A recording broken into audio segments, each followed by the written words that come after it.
열왕기상 11장 26절에서 43절 말씀입니다. 솔로몬의 신하 느밧의 아들 여로보암이 또한 손을 들어 왕을 대적하였으니 그는 에브라임 족속인 스레다 사람이요 그의 어머니의 이름은 스루아이니 과부더라. 그가 손을 들어 왕을 대적하는 까닭은 이러하니라. 솔로몬이 밀로를 건축하고 그의 아버지 다윗의 성읍이 무너진 것을 수축하였는데 이 사람 여로보암은 큰 용사라. 솔로몬이 이 청년의 부지런함을 보고 세워 요셉 족속의 일을 감독하게 하였더니 그 즈음에 여로보암이 예루살렘에서 나갈 때에 실로 사람 선지자 아이야가 길에서 그를 만나니 아이야가 새 의복을 입었고 그 두 사람만 들에 있었더라. 아이야가 자기가 입은 새 옷을 잡아 12조각으로 찢고 여로보암에게 이르되 너는 10조각을 가지라. 이스라엘의 하나님 여호와의 말씀이 내가 이 나라를 솔로몬의 손에서 찢어 빼앗아 10지파를 내게 주고 오직 내 종 다윗을 위하고 이스라엘 모든 지파 중에서 택한 성읍 예루살렘을 위하여 한 지파를 솔로몬에게 주리니 이는 그들이 나를 버리고 시돈 사람의 여신 아스다롯과 모압의 신 그모스와 암몬 자손의 신 밀곰을 경배하며 그의 아버지 다윗이 행함 같지 아니하여 내 길로 행하지 아니하며 나보기에 정직한 일과 내 법도와 내 율례를 행하지 아니함이니라. 그러나 내가 택한 내 종 다윗이 내 명령과 내 법도를 지켰으므로 내가 그를 위하여 솔로몬의 생전에는 온 나라를 그의 손에서 빼앗지 아니하고 주관하게 하려니와 내가 그의 아들의 손에서 나라를 빼앗아 그 10지파를 내게 줄 것이요 그의 아들에게는 내가 한 지파를 주어서 내가 거기에 내 이름을 두고자 하여 택한 성읍 예루살렘에서 내 종 다윗이 항상 내 앞에 등불을 가지고 있게 하리라. 내가 너를 취하리니 너는 내 마음에 원하는 대로 다스려 이스라엘 위에 왕이 되되 내가 만일 내가 명령한 모든 일에 순종하고 내 길로 행하며 내 눈에 합당한 일을 하며 내 종 다윗이 행함같이 내 율례와 명령을 지키면 내가 너와 함께 있어 내가 다윗을 위하여 세운 것 같이 너를 위하여 견고한 집을 세우고 이스라엘을 내게 주리라. 내가 이로 말미암아 다윗의 자손을 괴롭게 할 것이나 영원히 하지는 아니하리라 하셨느니라 한지라. 이러므로 솔로몬이 여로보암을 죽이려 하매 여로보암이 일어나 애굽으로 도망하여 애굽 왕 시삭에게 이르러 솔로몬이 죽기까지 애굽에 있으니라. 솔로몬의 남은 사적과 그의 행한 모든 일과 그의 지혜는 솔로몬의 실록에 기록되지 아니하였느냐. 솔로몬이 예루살렘에서 온 이스라엘을 다스린 날수가 40년이라. 솔로몬이 그의 조상들과 함께 자매 그의 아버지 다윗의 성읍에 장사되고 그의 아들 르호보암이 대신하여 왕이 되니라. 샬롬, 명절 잘 보내셨습니까? 사랑하는 올리브 모든 가정과 가족들에게 하나님의 은혜와 평강이 넘치길 소망합니다. 오늘이 10월의 첫 월요일이네요. 벌써 결실의 계절 10월입니다. 연초에 계획했던 대로 신실하게 달려오고 계신지요? 초심을 유지한다는 것이 참 쉽지 않습니다. 얼마 전에 미디어에서 보았는데요. 충남 예산에 새로 생긴 시장이 예산의 볼거리, 먹거리가 되지 않았습니까? 그런데 예산시장을 살리기 위해 기획한 백종원 씨가 상인들을 불러놓고 호되게 야단을 치는 겁니다.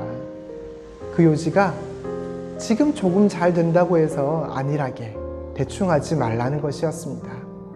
처음처럼 친절하게 열심히 하지 않으면 나중에 다른 시장이 뜨면 여긴 사라질 수 있다는 경고의 메시지였습니다. 보면서 우리가 들어야 할, 제가 들어야 할 호통이었습니다. 우리에겐 조금만 익숙해져도 해이해지는 습성들이 많습니다.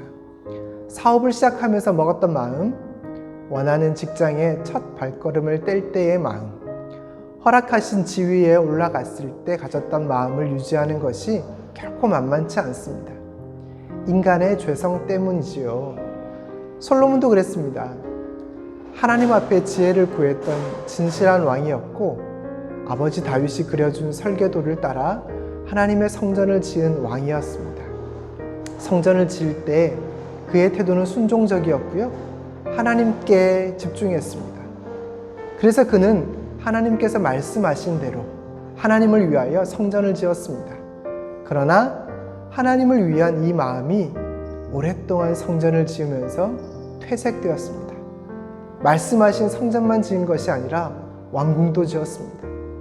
20년간 수많은 노동력을 착취했고 지나치게 많은 조공을 바치게 했습니다. 또한 이스라엘의 세력을 강화하기 위해 이방 여인들을 아내로 맞았습니다. 그러니 당연히 백성들의 불만은 커지고 이방 여인들을 통해 이방신들이 가득하게 되었습니다. 이 문제의 핵심이 무엇입니까? 솔로몬의 마음이 변했다는 겁니다.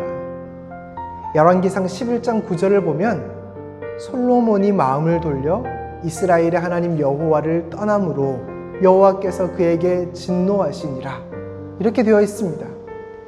마음이 변한 솔로몬에게 하나님이 진노하셔서 11절 하반부에 보면 내가 반드시 이 나라를 내게서 빼앗아 내 신하에게 주리라고 말씀하고 있습니다.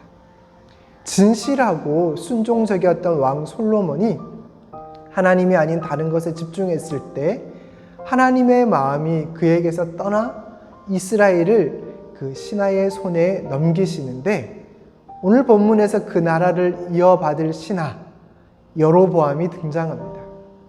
여로보암이 어떻게 합니까? 27절을 보시면 그가 손을 들어 왕을 대적했다고 말씀하고 있습니다. 신하가 왕에게 반역한 것입니다. 여로보암이 반역한 것은 개인의 욕망 때문이 아니라 여호와의 선택이었습니다. 하나님 나라의 일꾼은 하나님께서 세우십니다. 사울도 그랬고 다윗도 그랬고 솔로몬도 그랬듯이 여로보암도 하나님께서 세우셨습니다. 솔로몬의 왕권을 빼앗아 여로보암에게 주신 이유는 아주 간단합니다. 솔로몬이 하나님을 버리고 다른 신들을 섬겼고 하나님의 길로 행하지 않았기 때문이며 하나님이 보시기에 정직한 일과 법도와 율례를 행하지 않았기 때문입니다. 그래서 하나님께서는 여로보암을 세우시고 여로보암에게 견고한 집을 세우시겠다고 약속하십니다. 우리 하나님은 한순간도 당신의 영광을 빼앗기는 것을 원치 않으십니다. 하나님을 높이는 자를 높여주시고요. 하나님을 멀리하는 자를 그냥 두지 않으십니다. 하나님을 배반한 솔로몬은 여로보암에게 배반을 당했습니다. 솔로몬은 자신의 죄악을 제거하려고 하지 않고 여로보암을 제거하려고 했습니다. 이방 여인과 이방 신은 잘도 받아들이면서도 주의 말씀은 받아들이지 않았습니다. 불의는 잘 용납하면서도 불편함은 참지 못한 그런 어리석음 때문에 하나님의 심판을 면하지 못한 것이지요. 사랑하는 여러분, 오늘 우리가 잃어버린 초심은 무엇입니까? 어느 자리에서 방황하고 있습니까? 무엇 때문에 주를 향한 우리의 다짐과 각오가 사그라지고 있습니까? 하나님의 마음이 있는 그곳에 여러분들의 마음이 있기를 바랍니다. 뭔가 되었고 가졌다고 해서 다 되고 다 가진 것이 아닙니다. 고린도전서 10장 12절에 선줄로 생각하는 자는 넘어질까 조심하라고 하셨습니다. 우리가 원하고 달려가는 것이 다 하나님의 손에 있습니다.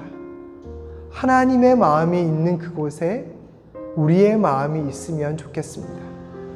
나의 욕망이 나를 다스리지 않기를 바랍니다. 세상 문화와 유행은 잘 받아들이면서 주의 말씀은 등한시하는 죄를 범치 않기를 바랍니다. 내 발걸음을 힘들게 하는 사람을 제거하기보다 마음의 죄를 제거하기에 힘쓰는 사람이 되면 좋겠습니다. 솔로몬 입장에서는 여로보암이 반란처럼 보입니다. 그러나 하나님께서 솔로몬이 아닌 여로보암의 손을 드신 것은 초심을 잃어버린 자에게 영적 반란을 일으키기 원하셨기 때문입니다. 하나님께서는 우리 안에 사라진 하나님을 향한 첫 마음을 다시 일으키길 원하십니다. 우리 속에 날마다 영적 반란이 일어나길 원하시는 것이지요. 오늘은 교회 앞 502호 청소년들이 주일에 빌려 사용하는 전기 하나 들어오지 않는 텅 빈 곳에서 이 묵상을 나누고 있습니다.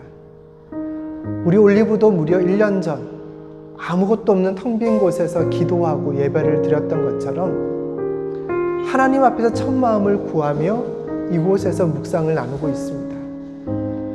사랑하는 올리브 가족 여러분, 초심을 잃어 죄에 무뎌지고 세상에 익숙한 솔로몬과 같은 삶이라면 다시 하나님께 마음을 두는 영적 반란을 일으키는 오늘과 한 주가 되시길 소망합니다. 오늘도 올리브 축복합니다. 오늘도 주신 말씀으로 함께 기도하며 하루를 시작합시다. 하나님, 죄에 무뎌진 마음을 용서해 주시옵소서. 주를 향한 첫 마음을 회복시켜 주셔서 사람을 제거하는 마음보다 내 속에 죄를 제거하는 마음을 주시고 세상 문화보다 주의 말씀을 잘 받아들여 날마다 영적 반란을 일으켜 승리하게 하옵소서. 10월 9일 올리브 가을 소풍을 축복해 주시옵소서. 교회가 하나 되어 같은 마음으로 주와 복음을 위해 신실하게 달려가게 해 주옵소서. 입시를 준비하는 올리브의 자녀 예은이, 예인이에게 지혜를 주시고 믿음과 담대함을 주시옵소서.